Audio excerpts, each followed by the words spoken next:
Okay, I think recording is up. Amazing. I think let me confirm if we have all our speakers here. Hi, Abubakar. If you're here, you could just maybe say an hi. Okay, great. Hi, Iskid Adiwali, my former boss, and still my boss. Hi, are you here? Yeah, I mean, can you hear me? Oh, yeah, I can hear you. Perfect. Awesome. Great. Okay, someone from Kigali. That's amazing.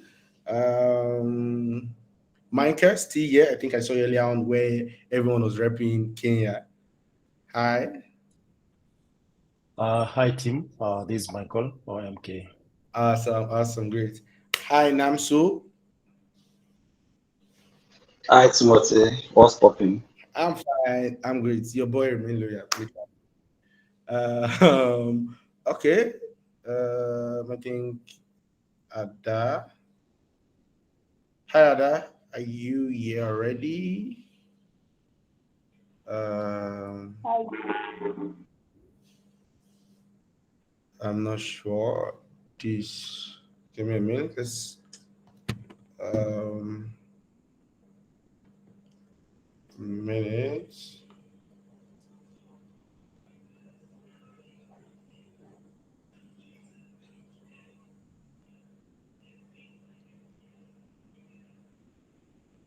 Um,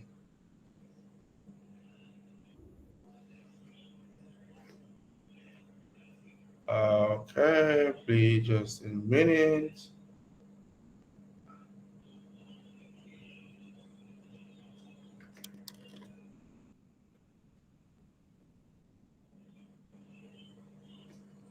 Okay, I think I just dropped a message with her since she's currently not here. But yeah, let's get the conversation started. So yeah, hi everyone, and welcome to CM First Africa pre-event series. Part of CM First Africa is festival for to celebrate community builders that are based in Africa. We did the first festival last year. That was around October last year. We had over 100 plus community managers who joined us from Nigeria, Ghana, and Kenya. Yeah, I think I'm sure over 100 plus who came around, and we are doing it again this year, and we're focusing on the evolution of community management. How have community management evolved from the earlier time to the COVID era to now post-COVID, right? How people have been building communities in the time of the forum era. Now moving over to online communities, Discord and the rest, even to in-person communities and in-person events.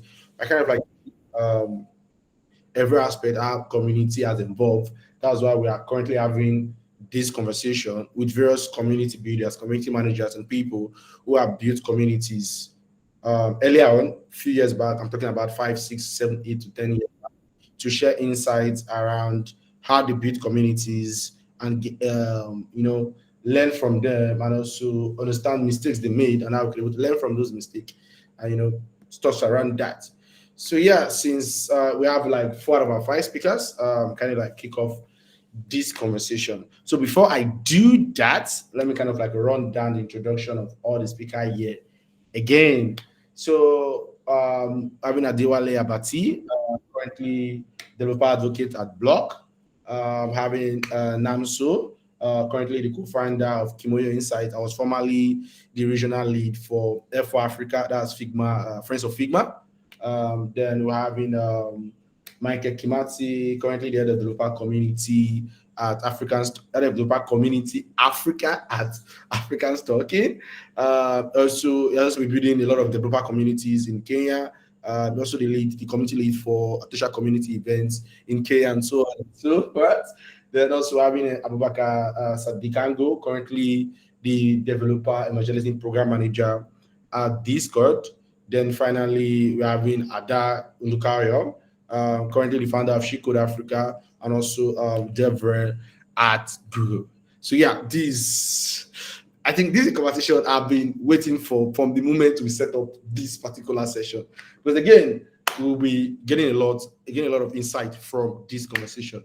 So first, I'm trying to put that question to every one of our speaker, right? So this question, I think, everyone should kind of like, answer it and share their perspective around it. But I'll be starting, am I seeing on my screen first? I think I'll starting with Abubakar. Yeah. Can I call you that? Yes. Awesome. So I think I was starting my question with, I think you were first to join us. So maybe my question, I'll start from there. So basically, I've done a little bit of introduction about you, which is just about your current role and stuff like that. But I want you to share a little bit about yourself again and your journey into community building. Like basically what drew you into building communities, or maybe for developers or generally communities. Thank you very much. And I think a little correction. I'm with GitLab, not Discord. Sorry, GitLab. Yeah. Sorry. No worries. You want me then sack me. So awesome.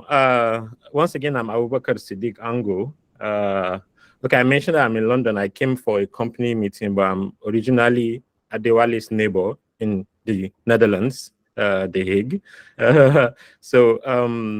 Yeah, my experience with community started, way back 2004, 2005, when I was the chapter president of the Nigerian Association of Computer Science Students at Federal Polytechnic Bauchi.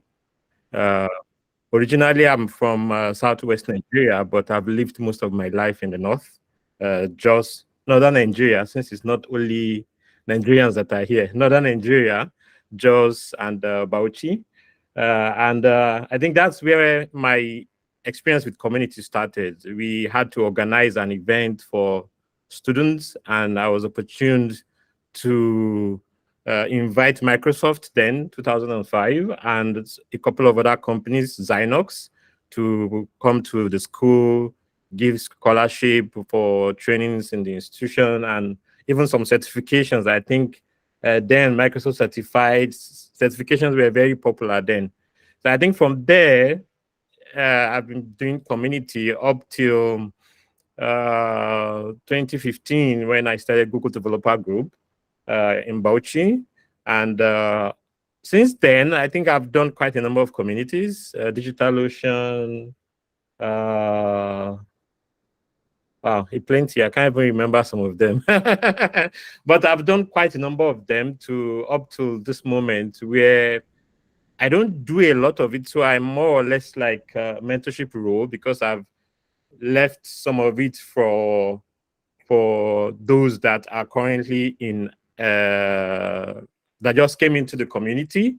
And also, I think most of the things I do now are around the CNCF, Cloud Native Computing Foundation. I'm an ambassador there, and I'm also GDE for Cloud, Google Developer Expert for Cloud. Yeah, that's like a short summary. The story plenty, but let me not waste too much of our time here. Okay, that was great. Eski, do you want to go next? Oh yeah, sure. Is that to follow? But I'll try. Yeah. So my name is Adewale. A lot of people call me Ace, probably because I forced them to. But I've been doing community stuff for. I would say I think that my community journey started as a member of the community. So I studied computer science in university, and that was also the first time I started learning how to code. And the inspiration basically came from watching some of my colleagues that were, some of them were at my level, some of them were just one year after. Then they were already like building expert systems and all those things that we used to build in university, and I was very inspired. So the way I started learning how to code was as part of a community, because I was teaching myself, we were gardening night classes, and gradually more people wanted to also do that. And then we started going to 5 people, 10 people, 15 people. So that just basically naturally occurred there. And then I became, the software director of NACOS, that's the National Association of Computer Science Students for my university at the time, which made me responsible to a certain degree of the of the software engineering community in the school. And then the year after that, I became a Microsoft student partner. And that kind of like just expanded it a bit, where as a member of the community, I was also responsible for just not only providing resources for members of the community, but also to a certain extent being a leader in said community and just trying to manage that and make sure that everybody is as good as it could be. But leaving the university space, I found myself, a little bit isolated. But luckily for me, it was also around the time where more communities were springing up, especially in Lagos. This is around 2016, 2015-ish. So I was lucky to be part of people that joined communities like Good Hands, Dev Center Slack. Those were like very cool communities that were springing up there. And I was very active there because it felt nice to be able to connect with people that were doing something similar, the same struggles, and you could relate, which is what I meant by to my journey to community starting as a community member, because I experienced it. I saw people that were leading those communities were doing the gaps, the great things they were doing, the support, everything, and I just gradually did more of that, which naturally led me into also like a developer advocacy role, and that often overlaps with community management or just creating or managing community. But I'll say the biggest community I've been to a certain extent responsible for was at Ingressive. Ingressive was a market entry firm and wanted to enable companies like GitHub, Microsoft to a certain extent break into certain developer communities. So we were tasked with the job of building communities across Sub-Saharan Africa, and I think Timothy was one of the ambassadors that we worked with at the time. So we were able to have about 100 ambassadors across Nigeria, Ghana, Kenya, and be able to work with these ambassadors to also build communities in their own schools. So it was like a community of community builders, so to say.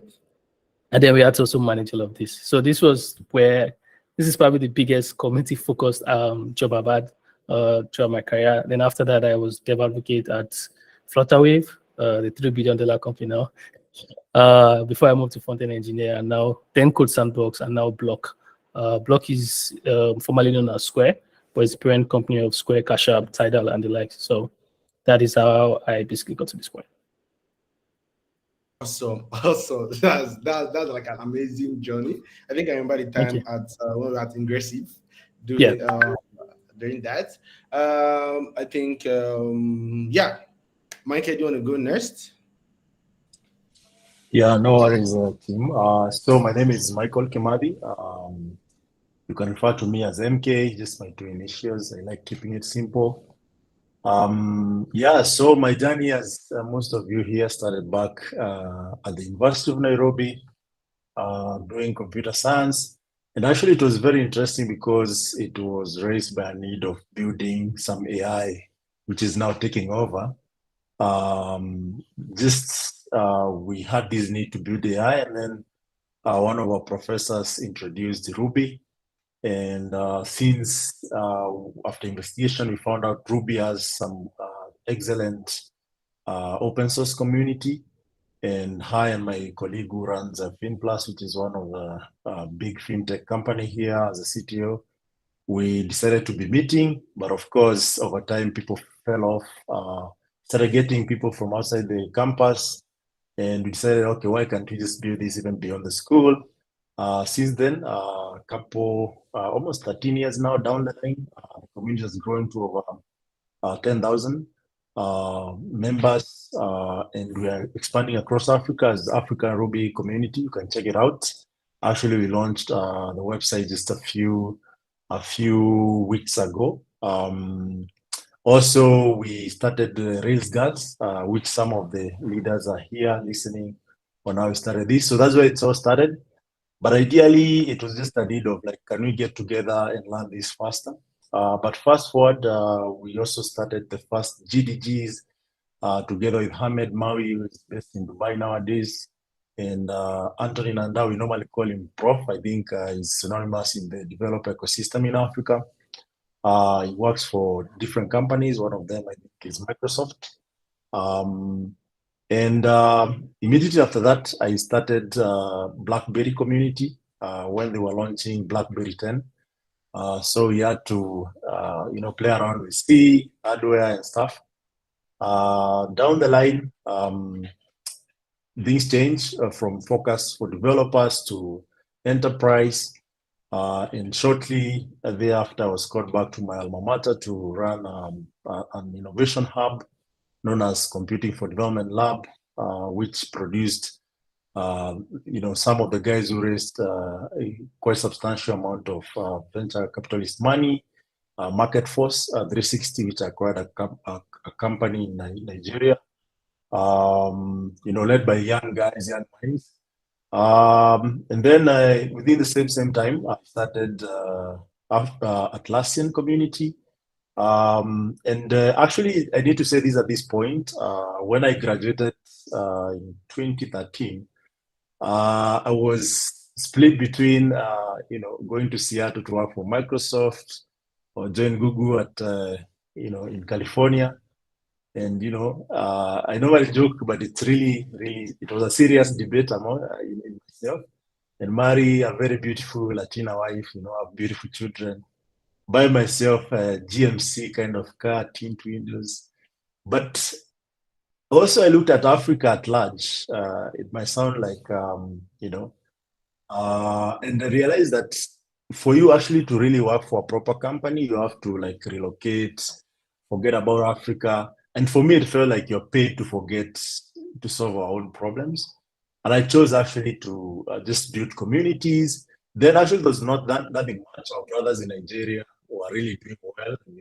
You guys know how to to advertise the smallest thing that you're doing. But for us Kenyans, is in different other African countries, like you are laid back.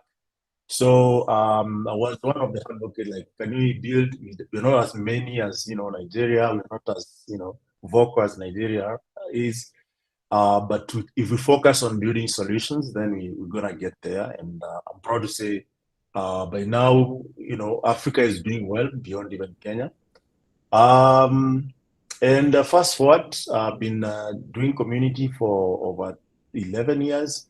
I just joined Africa Stocking, which coincidentally I was not supposed to join as community lead and stuff. But when the CEO, what I've done over time, he said, okay, forget about engineering ops and come and help us figure out this developer community that we have across Africa, which actually align with what I envisioned in terms of coming together and doing this. And actually last year, one of the guys that helped the community was willing to come to the CMS first, the first one. But of course, it didn't happen. But just to say the least is that this is big. Regardless of where you are, if you're African, this is the time actually we build our own solution. And I'm glad to hear, guys are doing this in different places in the continent.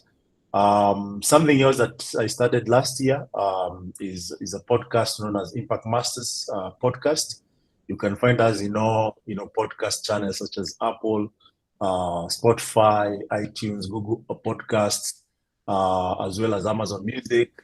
You can go and listen to different stories. So what we're trying to do is just tell our own authentic stories of our achievements and celebrate that and try to see if we can be able to give lessons. So I'll stop there for the intro. But of course, right now we are running a community of over 50,000 developers through Africa Stocking.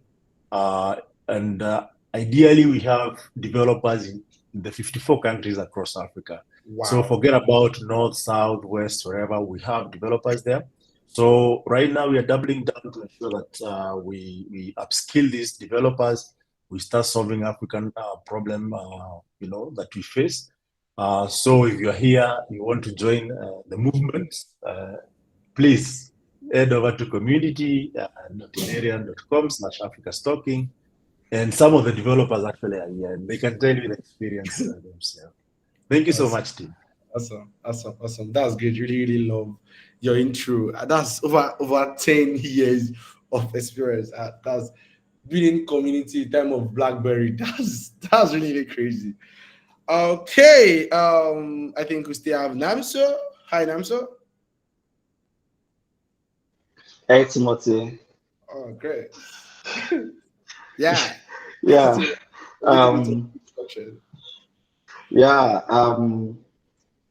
So my first experience with community was with Usable, 2017. Like as a designer, there were not a lot of design communities. So just experiencing Usable, being like that space where designers could share their work, get feedback, and you're doing it in front of people that you have no idea or people that you don't even know. just really pushed me towards, oh, okay, what if we could replicate this experience? So people that um, don't have time, to maybe leave their work early to go attend the weekly meetings could always just be a part of online anywhere. And this was at a time when Figma was just really everywhere. Figma came and was like the solution to, if you didn't have a Mac, if you didn't have a MacBook, you could still make like quality designs using this very amazing tool. That was when I started Figma Nigeria.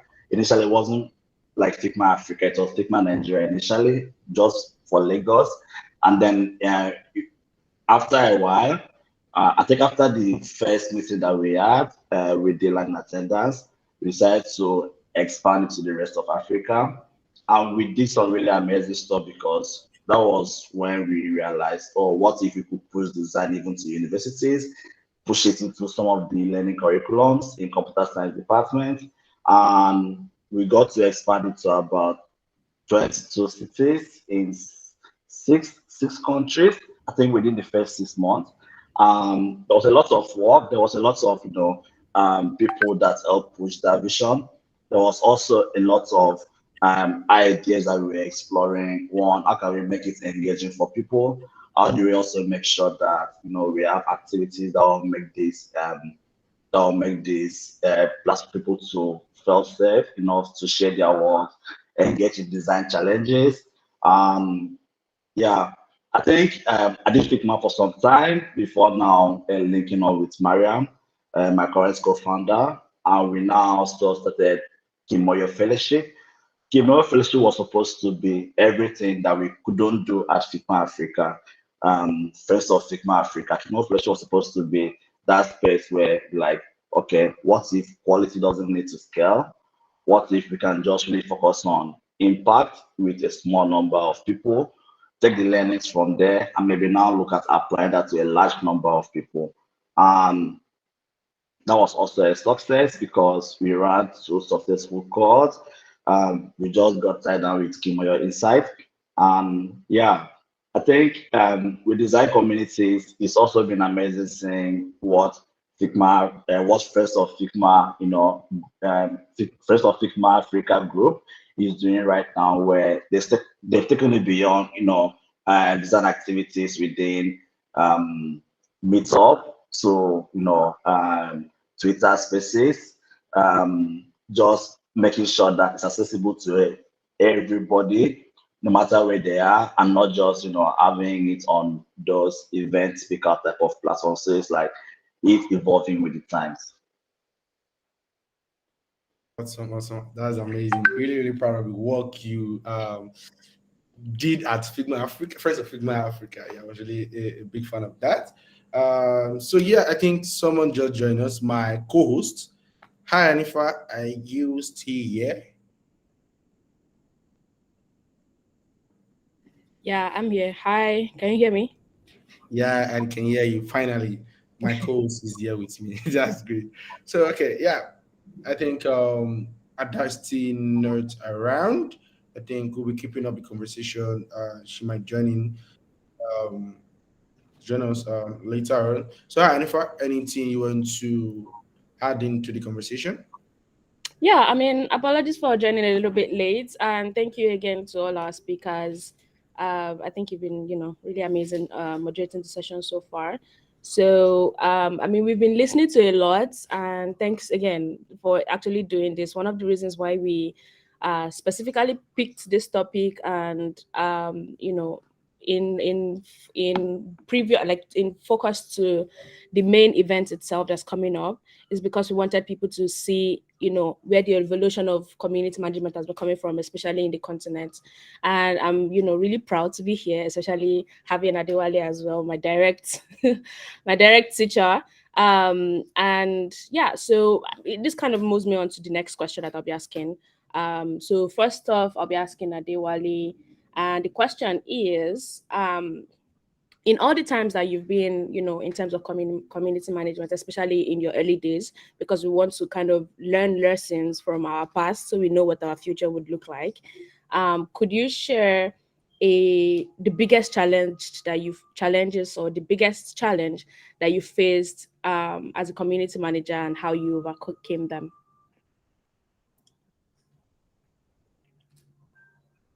That is that is quite a question. I doubt I'll be able to actually remember what the biggest challenge is, but I would say one of the things that was very critical was having patience and empathy. That's very critical early on, and also, I mean, something that also needed to be learned because regardless of how much you have it, when you're in a community, you'll be pushed. You'll be pushed to like the ridiculous levels because different kinds of people will be joining your community. There are people that, especially those that might need help at certain points, and they would almost demand that you respond instantly or just message weekly because at the end of the day, a lot of people are from different cultures. So you need to have the range or at least acquire and learn the range to always keep your cool. Try to understand what their situation or how their situation could be affecting their current state of mind. But at the same time, you also have to be, objective to the convenience of other members of the community. So while if for example, somebody is being unnecessarily rude, while you want to show them empathy and try to understand their situation, you also have to protect other members of the community in a way that they don't necessarily attack or make those other people uncomfortable. So just learning the dexterity to have that empathy and also the patience to navigate some of possibly complicated situations when you're managing a community is very critical.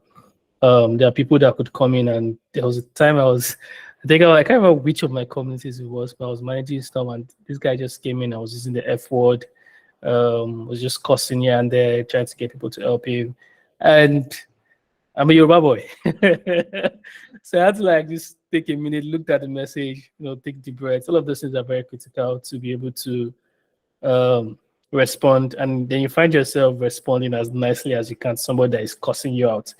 Not just because of you, but also because of other members of the community, so they know that they can always count on your composure and your support, and of course your empathy if they should ever need it. So your interactions with each individual person also kind of translates because people will come in, they'll read the messages, they will see how you responded in certain situations, and it could make or break the community, right?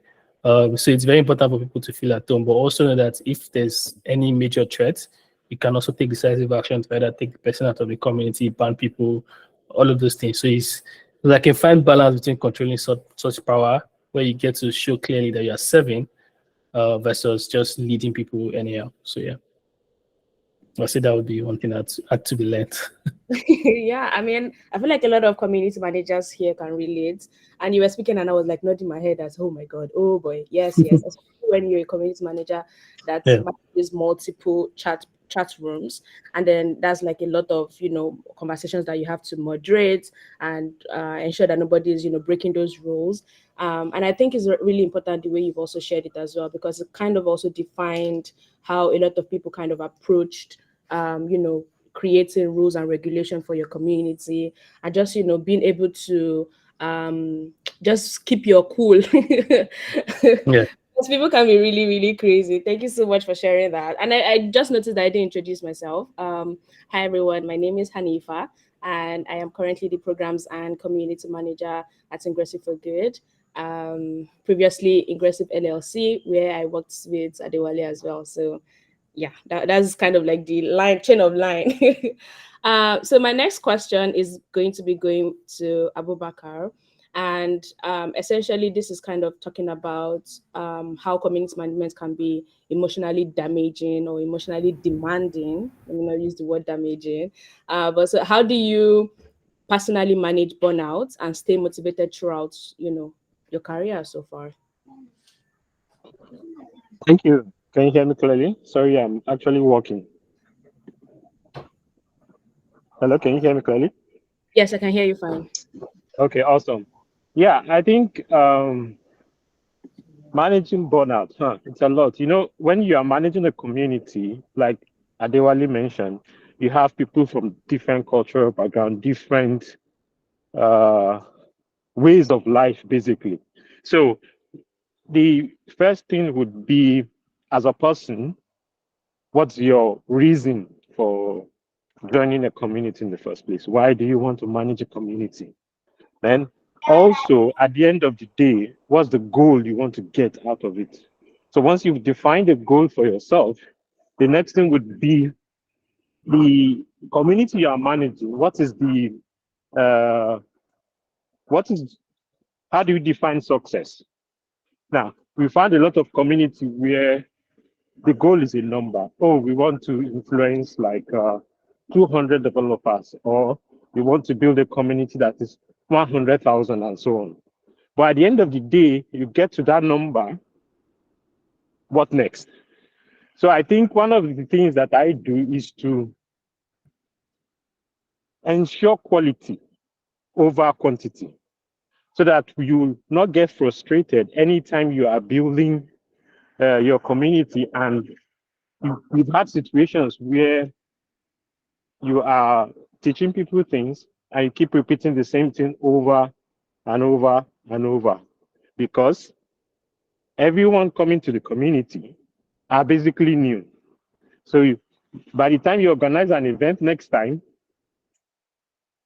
you get new people. So you keep repeating the same thing over and over and over. At the end of the day, it leads to frustration because you are not actually moving forward. You are not growing. The community is just remaining the same. So ensuring quality and creating a pipeline so that, oh, if we are at this stage today, oh, introduction to this, what next?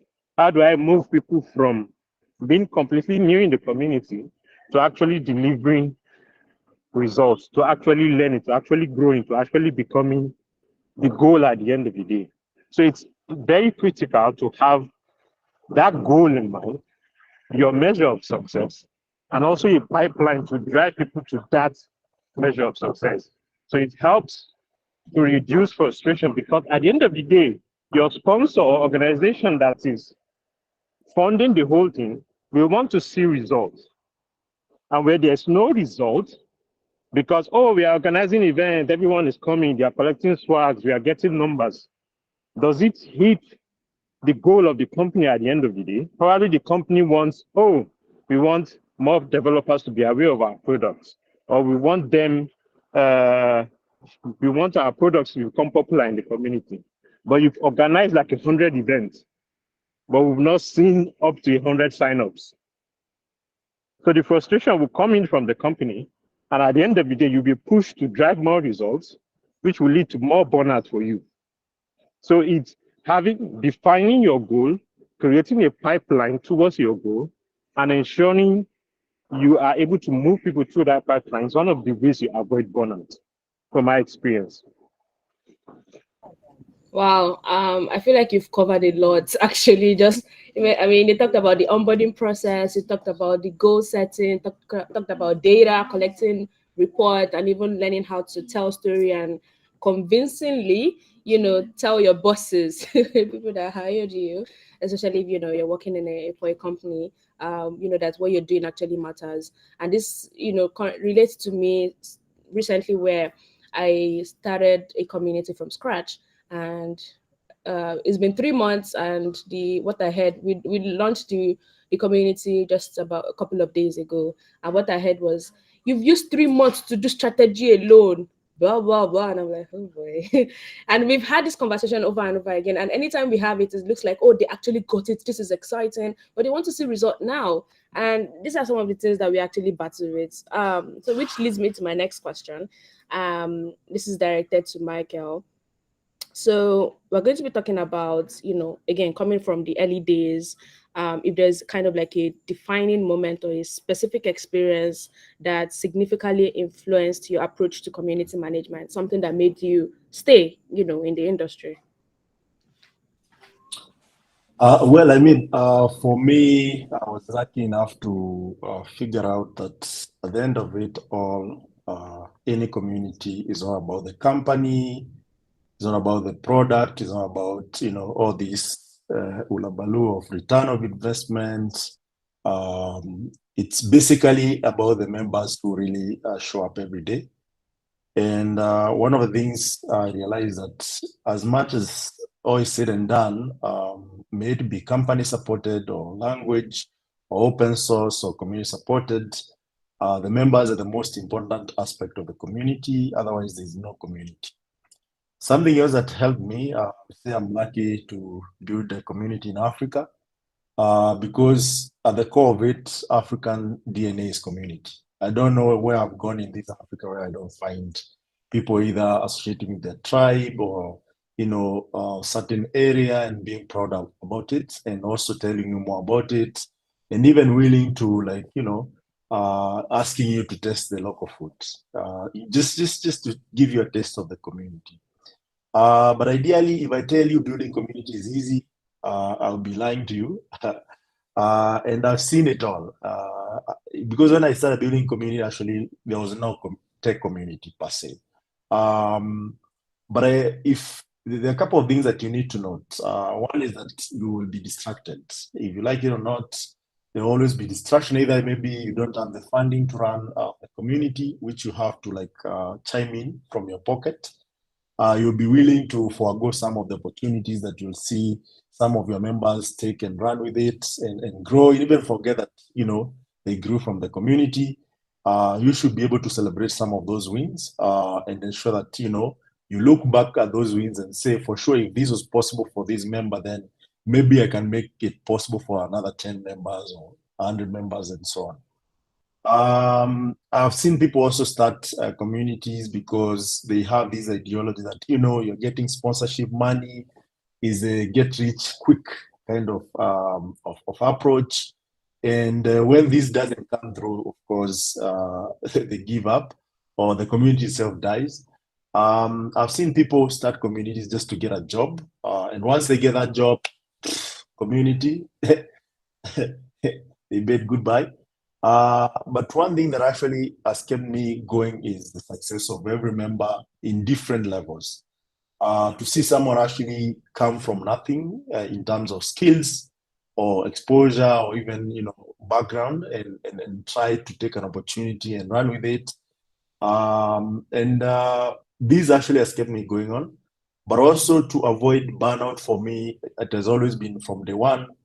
I'll measure growth from the people who can be able to, do a good technical presentation to the community, bring a +1 and guide them, share our culture, share our guideline, and help us actually sustain the momentum.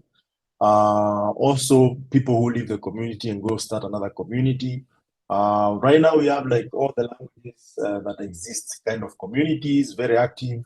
We have things to do with Android 254. We have GDE, right and center from Nairobi, and most of them actually they can count. I can count them from first generation or second or third generation from the initial communities that we started. If I go to Germany today, I'm sure I'll not sleep outside the in the cold. If I go to Amsterdam, the same case. If I go to San Francisco, the same case. Australia, China, everywhere in the world. And what is actually you might look at it like brain drain, but what actually I believe in that all these people who are building different solutions from EVs to IoT to AI stuff, at some point they might bring that knowledge back home, and we should be able to match what it actually is built across the world and create opportunities. Because another thing that I've seen continuously is how our leadership fails politically. How we keep electing thugs who, after they get the seats, they just decide to amass a lot of wealth, decide to pass laws that actually still keep people poor so that we can depend on them. And one way actually I find that we can be able actually to, grow out of this is to create some of these opportunities and hope that, we'll have more Flutterwaves, we'll have more Africa Stocking, we'll have more FinPlus, we'll have more of, different companies coming up and employing or creating opportunities for different people, solving problems that we face every day. And eventually it might take maybe the next lifetime where I'm not maybe reincarnating as a, as a bird and see actually people try to get that into the next level in terms of how we live and improve the quality of life. Wow, that's a lot.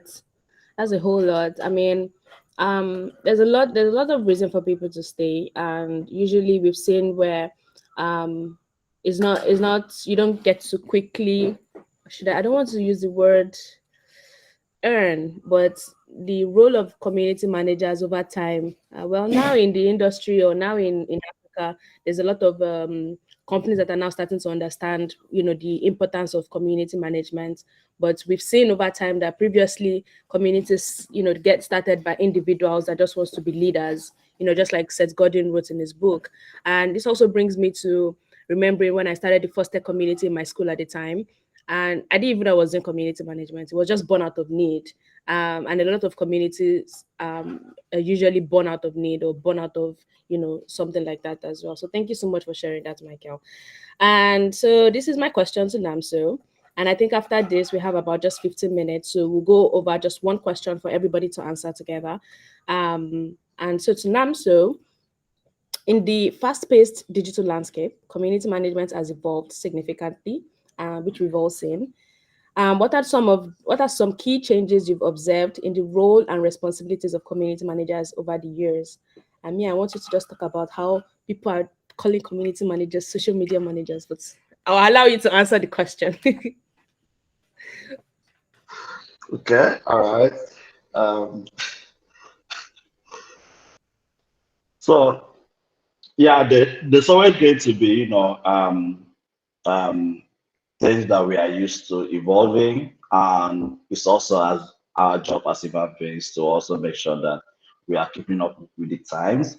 But one way which I've seen, amongst other ways, is what I mentioned earlier on.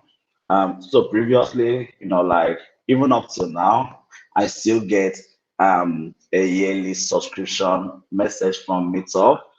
There was a mixed up. I ended up using my card, and then it was sorted out, but I still get that. And every time I see that, I'm like, this just reminds me of those days when like set up an account on GitHub or Eventbrite, so you'll be able to connect with activities that was happening within your area. And right now, we have all of these community events being brought to us.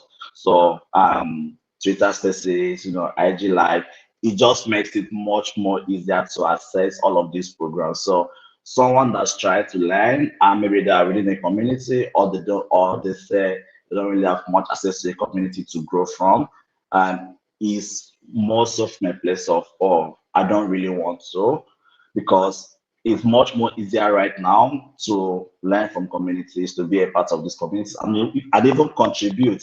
So we also see scenarios where it has evolved beyond Slack messages, Slack groups. As such, my first encounter with WhatsApp community groups was just when I initially started Figma Lagos, and I was trying to reach out.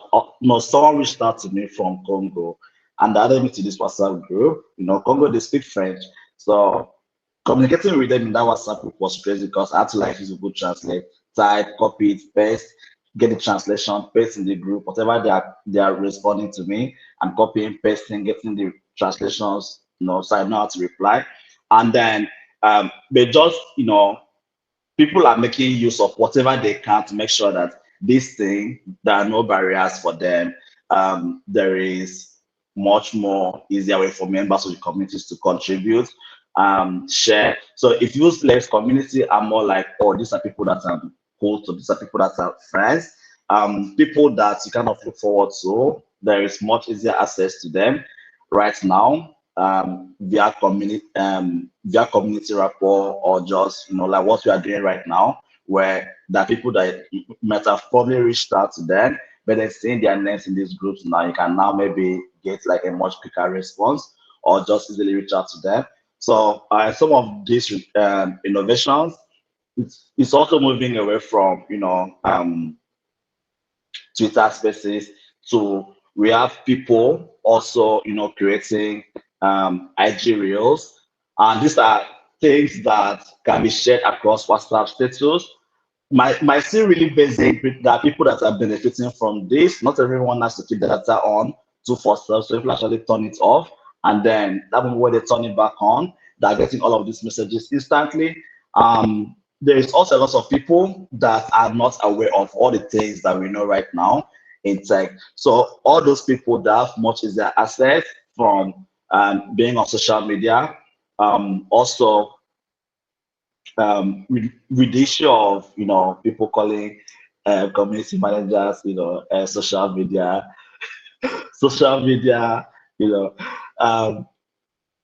I think that's from people trying to like blur the lines and just match these responsibilities. I mean, we have communities actually have social media managers, right? To help make sure that they are reaching the right set of people. They're also putting themselves out there for people that could benefit from what they're offering. So all of these things are the more people you reach, the more you're able to see the impact of what you are doing. The more you want to keep doing them, because those are the results that actually makes people want to keep innovating or keep looking at how can we make this even easier, or how can we keep pushing this to a lot more people.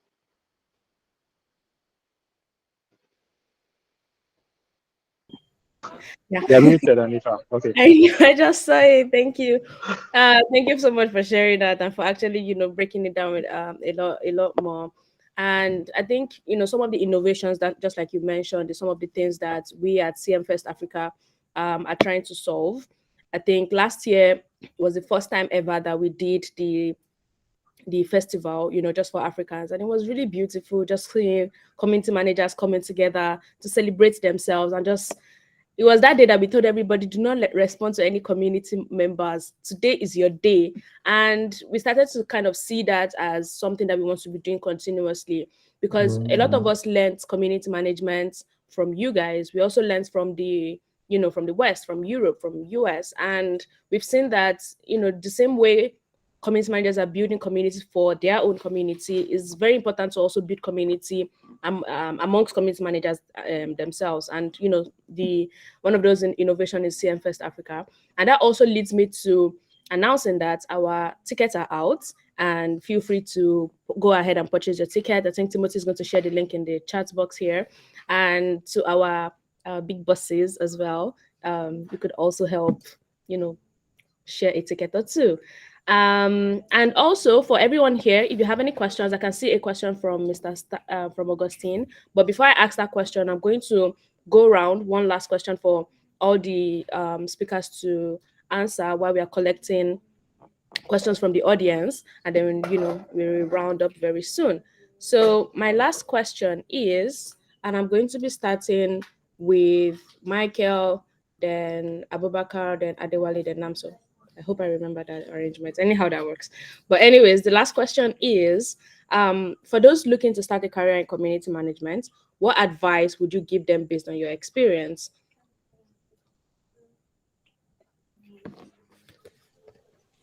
Interesting. So I don't give advice for obvious reasons, and these actually could be advice per se. And the reason why I don't give advice, because right now I consider I have a reach of more than maybe 300,000 people across Africa. And imagine if I gave each one of them advice, then I might not have a life. If that itself is a hard advice for community managers. But ideally, I would say if you are looking to to build communities, one of the things that you should actually enjoy is having people around you and learning from them continuously, because that will keep you moving, will keep you looking forward to the next engagement. Also, you need to try to build some knowledge base that goes beyond yourself and enriches the community that you're learning. Two is the ideology of growth. So you might be tempted to see that, okay, Abubakar is running a community of 5,000 people, and maybe your company or the community that you're running is not growing as fast. It's all about the patience and ensuring that you're consistent in what you do, because ideally how generally people work beyond even tech or developers or software engineers, or the people are more wired to be to work with predictability. So if in a month you want to meet twice, you might choose, okay, every Friday or first Friday of the week, even if it's for 2 hours, let's us meet, try to discuss something, try to see what is going on, and then follow up maybe with now there's a ability of having a WhatsApp group, a Slack, something that actually keep people engaged throughout, and also that will give you an idea of what should you look up, or what should the members look up to next time. Also try to gather feedback using Google Form, using any survey tool that is out there, so that the members themselves can tell you what they need to hear and what they can contribute to the community. Finally, also try to collaborate with other existing communities. It's unlike before, there are so many communities, so that you also have some niche. So if you're building a community around a product, then maybe you need to collaborate with language specific communities so that they can complement what you're not offering, so that you just focus on getting the feedback on that product, making sure that that product serves the community, as well as people find value in it. So that's what I would say you can focus on if you're starting up. But also having a strategy doesn't break a bone. You need something to actually guide you around what you should be looking at, the key outputs that you should be looking at, the objectives that you should be achieving. Either both you're working for a company or you're just building these outside the company, or just a self-sustaining community. Because even people who will rally around what you're doing, they'll need some guidelines to keep them actually, looking forward to building. Thank you so much, Michael. I hope everybody has heard that. I hope you take those advice to heart. Thank you. And so next is Abubakar, and we can see your questions. Keep them coming, but keep them not too much. Sure. All right, Abubakar. Okay, awesome. I think mine is three advice. The first one is, we know community managers as jack of all trades, because you need to master a number of skills to be able to build a community, support your community, mentor your community. A ton of Christians will come from your community.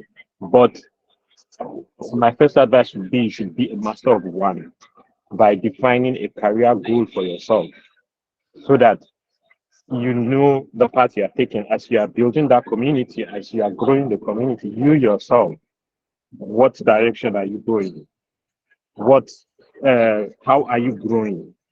Which direction are you facing? Because sometimes you get a lot of people, like MK mentioned earlier. People enter community for different reasons. Some people enter just for money. Some people enter for swag. Some people enter just to become celebrity. But there's a time that all those things will not be important. What is important is, at the end of the day, what are you good at? What is your direction as a person? Then the next thing is, if you are managing communities for a company, align yourself with the business goals of the company. Because one thing that was learned by a lot of people during the December, January layoffs across the world is, when things become tough, companies will prioritize those who are directly affecting the growth of the company, the money they are making. So if they want to lay off now, though this might be different for company, if they want to lay off and they look at, this guy that is managing community over the past 3 months, what has the community managing added to the bottom line? Is he making any money for us? Yeah, maybe we should just drop it. So as much as possible, define your goal as a community manager and align it with business objectives. Because if you need to prove, a lot of times as a community and DevRel, we need to prove our worth to the executives.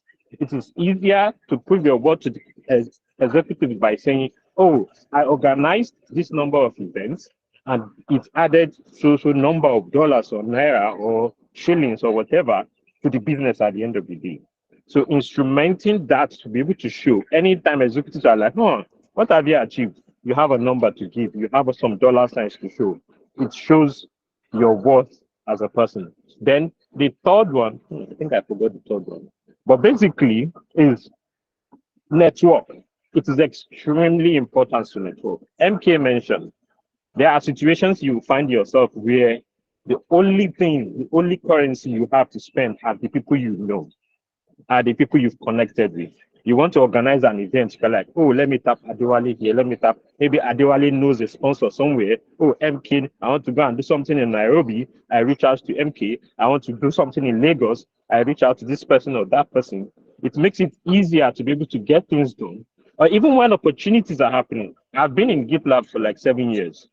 I get a lot of requests for referrals from people within the community, and I can easily give the referrals because I know them within the community. We've networked, we've discussed, we've gone to events together, and I've seen their work outside. So it's easier for me to say, oh, this person, yeah, I can really drop a referral for you.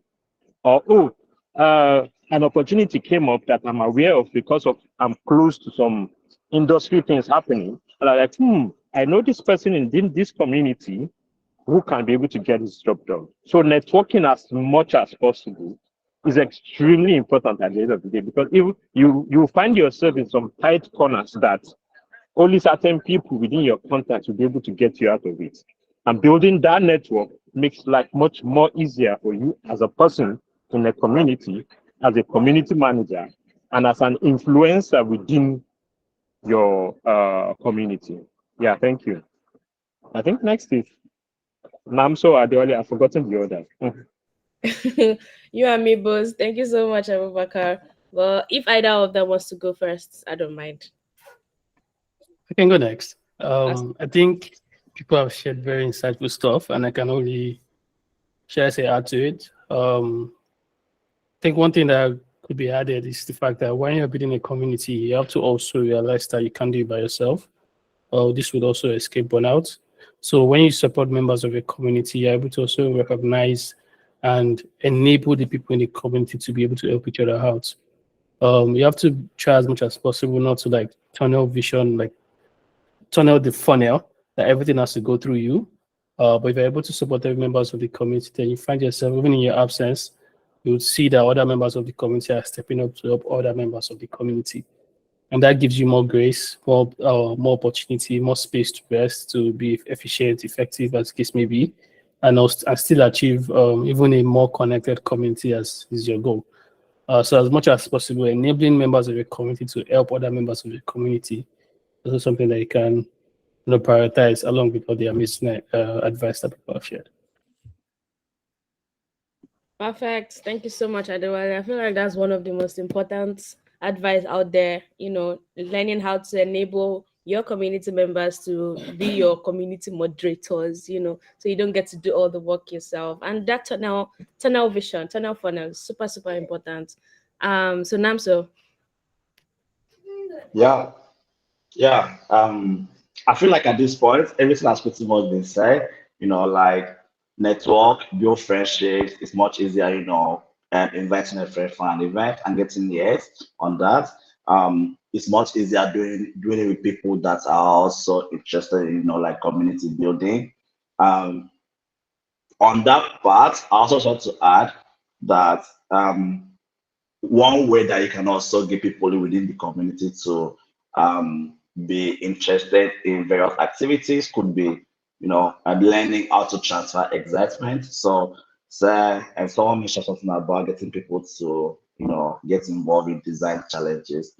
Now, people might not really see the need for that if their day-to-day job that's also demanding. But what if you could show people how people can come look at this design as inspirations to help duplicate their own, or making it much more interesting for people that that just want to grow, to be like, okay, maybe we can try something really unique. So going away from the typical approach of let's design this screen to what if we could design this screen without using any color, just black and white, or even taking it much further to what if we could do this with just text only, no images, no nothing, no icons, just using plain text to make it interesting. So learning how to transfer that excitement will get a lot more people interested. It will also help get a lot more people, thinking of ideas. So that way you're not the only person involved in pushing everything forward, but everyone in the community kind of feels like, oh, I'm also playing a role here. I'm also making contributions here that is moving this community forward. So excitement transfer. Awesome. Thank you so much. And thank you so much for everyone listening, for sharing your questions. I think we have just about 4 of them. And thank you so much, MK, for answering in the chat box. I feel like you've been answering a lot of questions and just dropping a lot of gems. Thank you so much. And Wayne, I love the contribution. So everybody, you can also check there. He has shared a drive to a number of resources about community management, etc., etc. So we're going to be going over the questions. I think there are just about 4 of them, and I'm going to be sharing them amongst everybody, I guess. So first question is, how do you manage retention in the community? And I think this one can go to Namso. Okay, so this might not be the best response, but this is also something that we did at Kimoyo. So because it was very high impact in terms of, we didn't want people that were starting from basic. You need to like know the basics. One approach that we took with getting that retention was making the programs and what we're offering as interesting as possible. So from taking time to create a well-structured curriculum to going out of our way in making sure that people that are within the program get to work with designers from a lot of global companies, people who are doing like really interesting stuff, and also going as far as making sure there's a capstone project that solves a particular problem for a company, like a real life problem that this company is experiencing, and which your design solution as a fellow in this program will be implemented directly by the company or by the team within that company. So we try to make it as interesting as possible. Other part with this is people will always join the community and leave at a certain point. So making sure that wherever you join the community, there is something useful for them to want to stick around for, so that when people leave, it's not like they are leaving. It's more like, oh, okay, we could still call on this person that used to be a member of the community to also come show other people who was interesting in this community. Retention in general is also a very tricky topic in terms of communities, because a lot of people, so not everyone finds motivation in things that they're not instantly being rewarded for. So there are various ways, depending on what the community is offering, that this can be approached. But most importantly, having or going out of your way to make sure that there is something that people could get excited about as members of the community, things that will make people feel challenged, or things that people can generally just learn from, aside from the usual articles contributions or design activities, sorry, not design, community activities, just going out of your way to make sure you have maybe like a surplus of that, or there is something worthwhile keeping them with, that will make them want to stick around within the community. Yeah, that's about accurate. Thank you so much, Namso, for sharing that. And this also has answered one other question that talked about, maintaining engagement, maintaining momentum. I think that answer kind of covers a lot of that, because, that would also directly answer to, maintaining retention. And so I'm going to direct this question to Michael, because he's already talking about, not building hackathons around dollars and around money. So the question is, talking about events and sponsors, how have you managed to build partnerships to support the initiative? So I think this would also help to kind of answer, how a lot of people are trying to build communities that are not necessarily linked to a company or a brand. Yeah, so thanks to GitHub, and I say this intentionally, GitHub 1.0, because the GitHub that exists right now is basically Microsoft in new clothes. And you don't know, sorry, Abubakar, I know you worked with Microsoft before. But ideally, these are the companies that actually believed in us when we were starting up.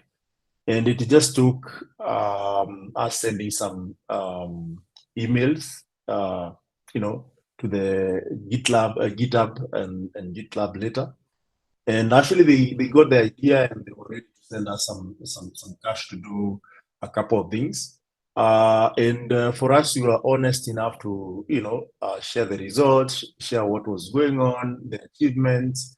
But as Abubakar said, if someone is there to refer you or to introduce you, is very, very important, because ideally, referral is not the same as, writing from thin air. So there's this guy from Israel who is an open source huge contributor, who gave us some contacts, and he was ready to even introduce us. So that also helped a lot in the subsequent conversations. But ideally start. That's what I would say. Be ready to start even without anything. I've seen communities start and they're just eating biscuits and juice cola. I don't know if that's available across Africa, but just keep it affordable and sustainable when you're starting. And there are so many people actually who will, once they start seeing the value, even from your members, they can introduce you to different companies who might consider your contribution to the community. And sometimes it's not even about be given money. There are a couple of other ways that companies can come through for you. Number one is venue. If you have ever hosted an event, especially with this economy, venue is not given for free, in East Africa. And I understand, because everyone is in business and they want also to sustain their business.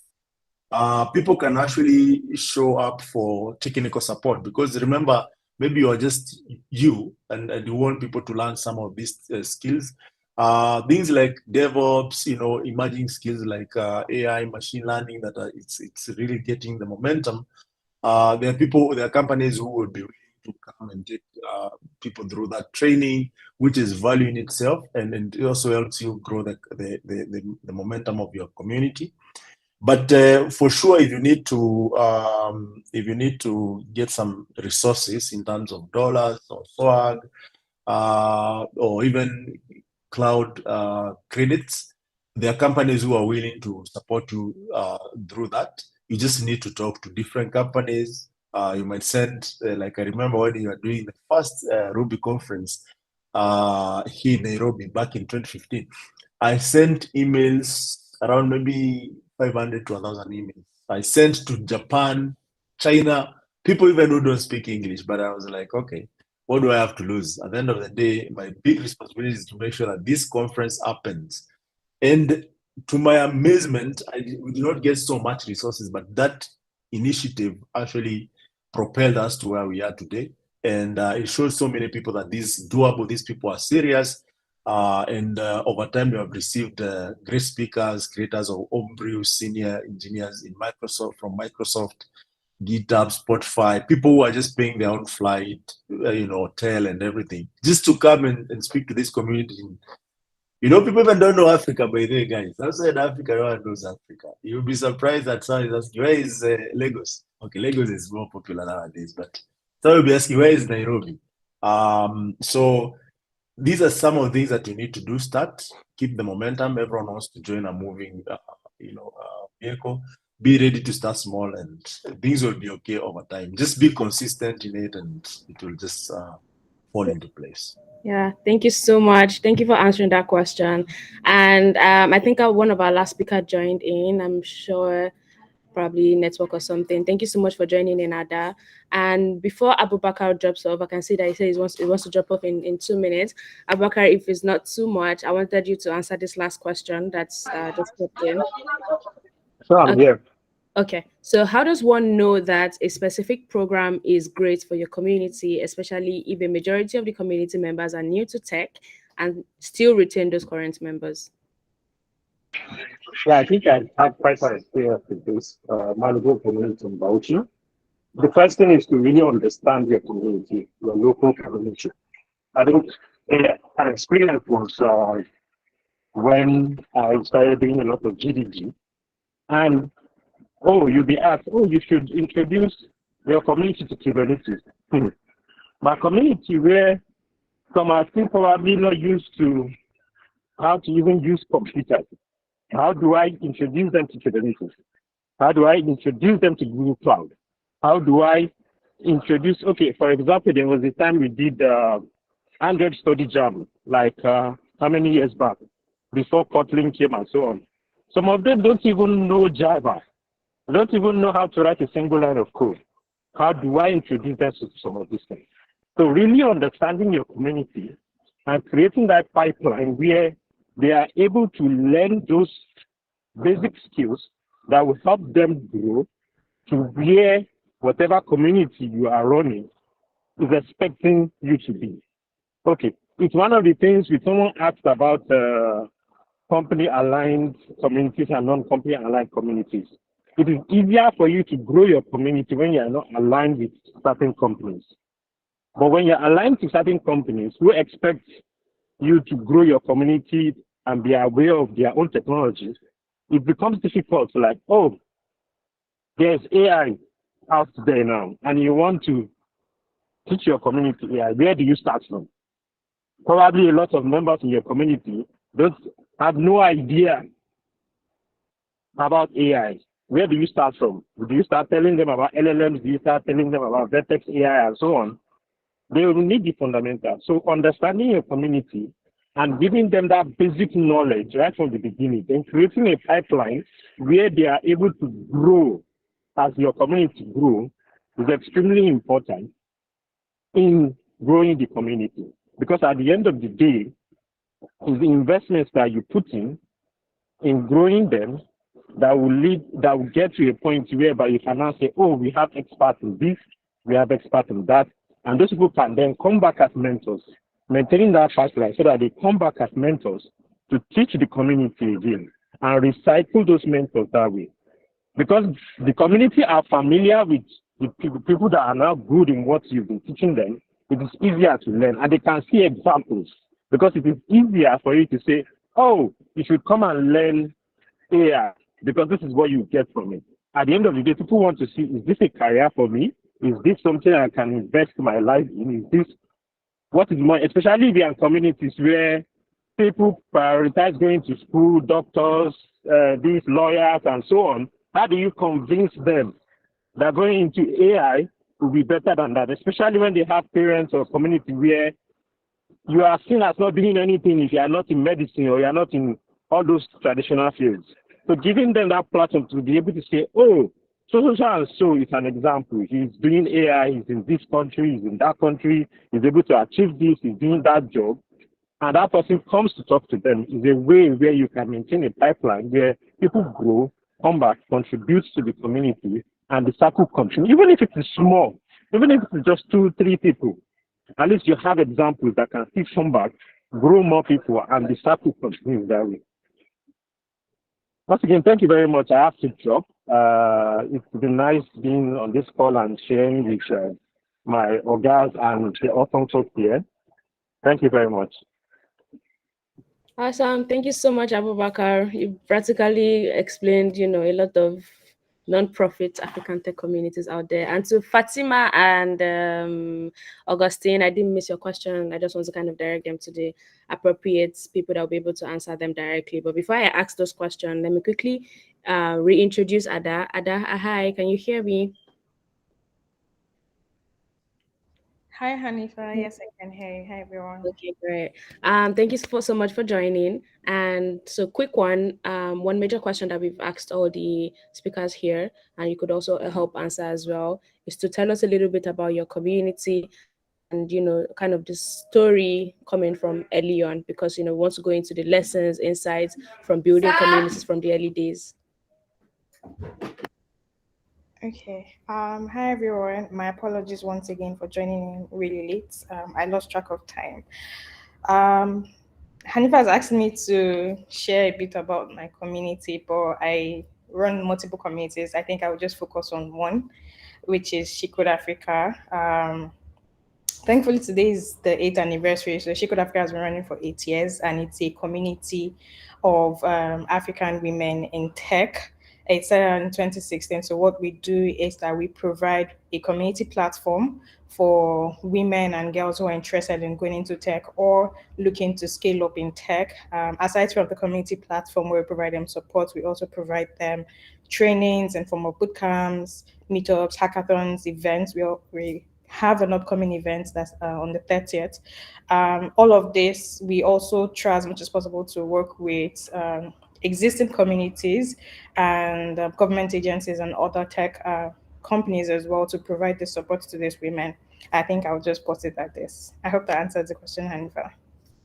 Yes, it does. So I'm going to come back to you with a question that has been asked in the comment in the chat box here.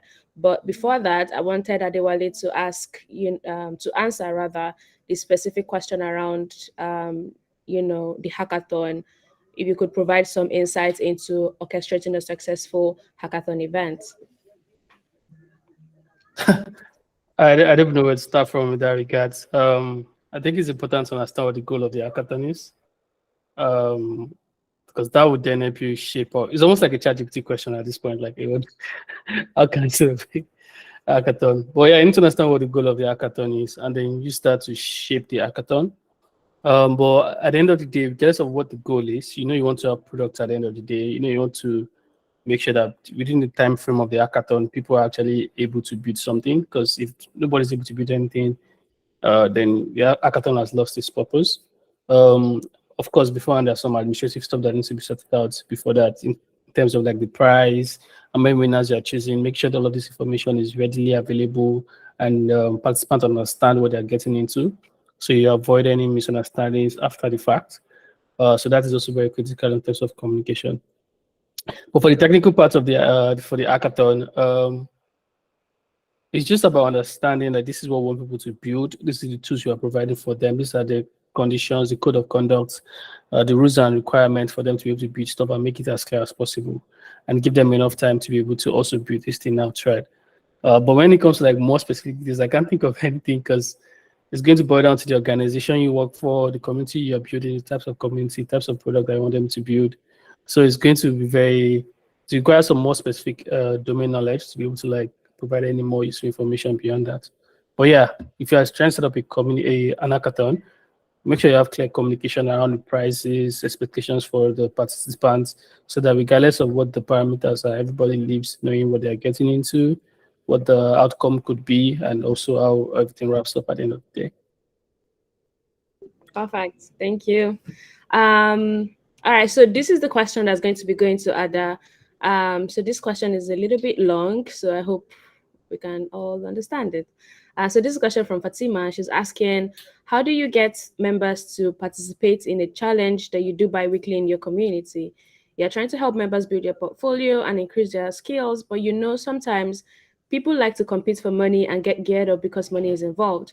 But this time, the community that you're running, or this community, is on the fact that members can be compensated with incentives that's not money. If you can help answer that, Ada. Oh my God, that's a very long question. That feels more like a speech. Okay. Thankfully, it is written on here. So how do you get members participate in a challenge you do bi-weekly in your community? I think for me, across all the communities that I lead and that I have led in the past as well, one thing I try to emphasize on is to focus on quality over quantity. I feel like for a lot of community managers, our actions are driven by quantity. We always want to have a certain number when it comes to metric. We always want to boast about a certain number of activities or members participation and things like that. But at the end of the day, looking at the quality of activities that come up from that particular initiative. So what I would suggest is understanding that not everybody, for that type of repetitive session, understanding that not everybody would focus on it. Your churn rate is going to be a lot. Doing your groundwork as well would also determine the type of activeness from your community members. If it's a community that's very, very active, then you definitely know that your churn rate might be little. But if you're just bringing up that particular initiative from out of the blues and you want them to participate for that recurring timeline, it might be quite difficult. So like I said earlier, focusing on your quantity, on your quality, understanding that, okay, say you want to get 100 people to participate, you definitely do know that it's not going to be possible for you to get 100 people to participate for a bi-weekly thing. Understanding people's commitments as well, their time schedules and things like that. So I'm trying to read the question. Sometimes people like to compete for money or get because money is involved. And yes, I feel like in Africa, one thing or one mistake that many community managers make or many communities make is you see the level of participation increases when you attach an incentive to it, but when you build your community growth around how it always has to be, there always has to be an incentive, there always has to be maybe a payment or something like that. um, it doesn't provide quality, it doesn't provide quality. I'm looking for a very good word, but for lack of a better word right now, participation from your community members. Because at the end of the day, it's not sustainable. So that's not a sustainable activity, which still brings us back to the part about focusing on the quality of people who are participating in this, even if it's a very small number, as long as they're providing a quality contribution to it.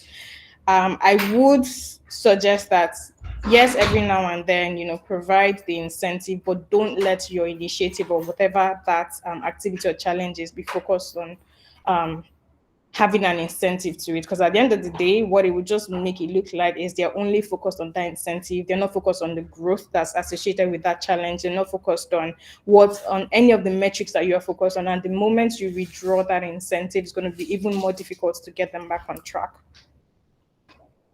I hope that answers the question. I'm just trying to read through it. Yes, it does actually very well. Thank you so much, Ada. So I mean, you can rest a little bit. I just have one final question for you that all the speakers has also answered as well.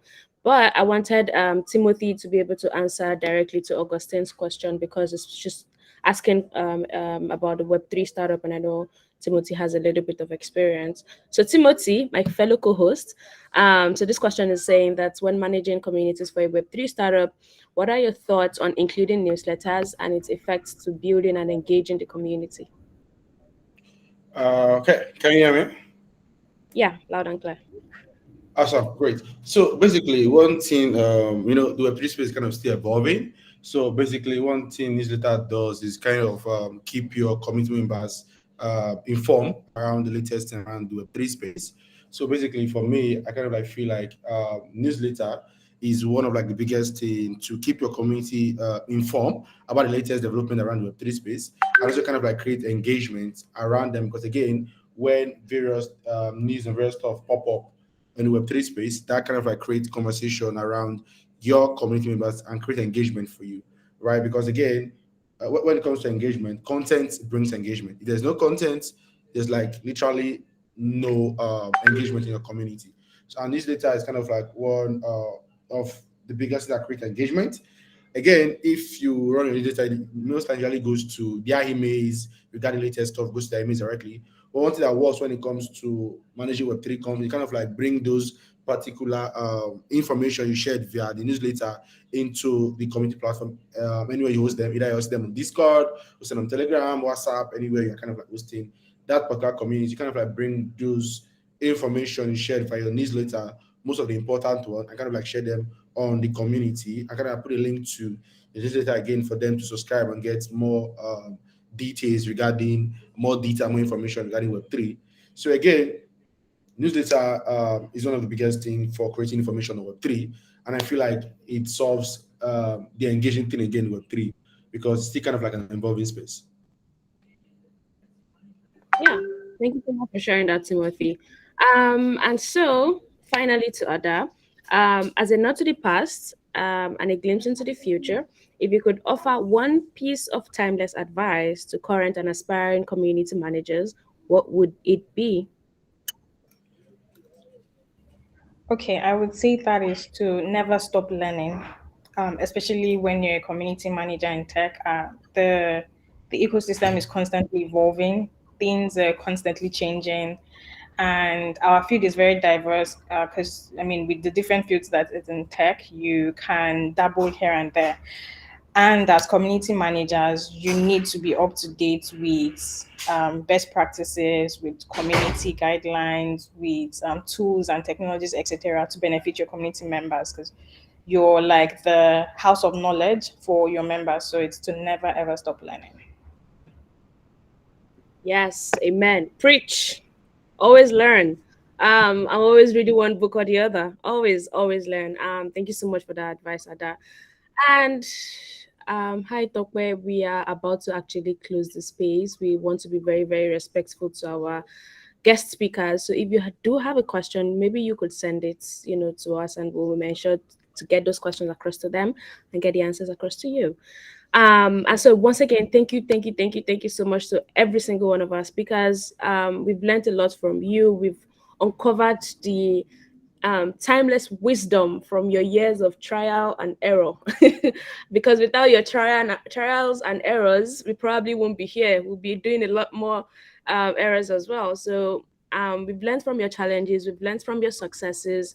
We've also seen, some of those things that we should avoid as community managers. We've also seen some of those things that we should do, as community managers as well. And we hope this session has been informative. We hope it has been inspirational for every single, listeners as well. I mean, it has been for me. And so once again, thank you to all the audience as well. Our tickets for the CM Fest Africa coming up next month is out, so make sure that you get your tickets. And if you're nice enough, ensure that you also get the tickets for your fellow friend. Drag them. They have to be there. They have to have fun. They have to learn. They have to celebrate themselves on that day, because we are all amazing and awesome community managers. We also deserve a day for ourselves as well. And we have one more session, I think 1 or 2 more pre-festival sessions that's going to be happening just like this. Timothy is going to be sharing the links in the chat box here. So get your ticket. I can't wait to see you all. And let's have an amazing day or night or whatever time you are in the world. Bye, everyone. Thank you, Michael. Bye. Thank you for having us. Thank you so much. Thank you, Adewale. Thank you, Ada. And thank you, Amara. Thank you, Anthony. Thank you, Wisdom. Thank you, Timothy, for holding the fort. And thank me, Hadi, for mommy saying hi. Oh my God. Thank you, Fatima. Thank you, Amara. Thank you, Lawrence. Thank you, Chibundu. Thank you, Amiani, rather. Thank you, Just Fats. Thank you, Olorun Toba. Thank you, Elozino Lopez. Who else?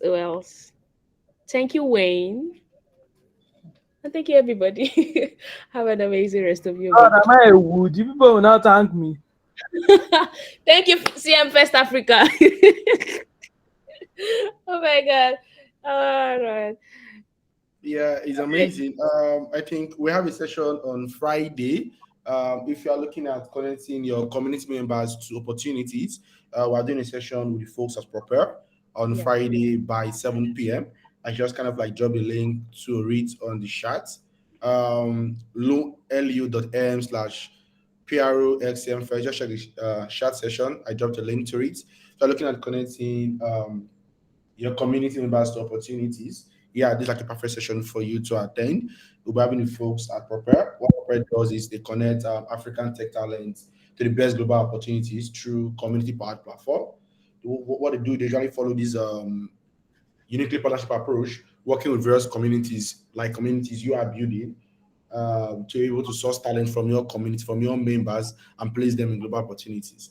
So if you're a community manager right here who is building or managing a tech community, a developer community, design community, any form of community in tech, this is a session you don't want to miss.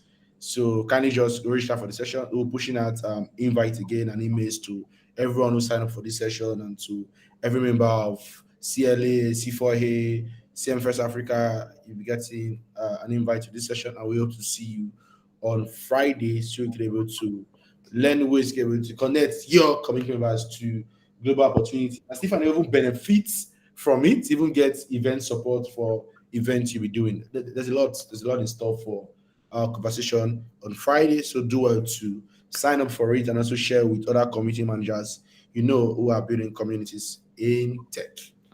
So this is me definitely signing out and telling you thank you for joining. Bye. Let me kind of stop recording now.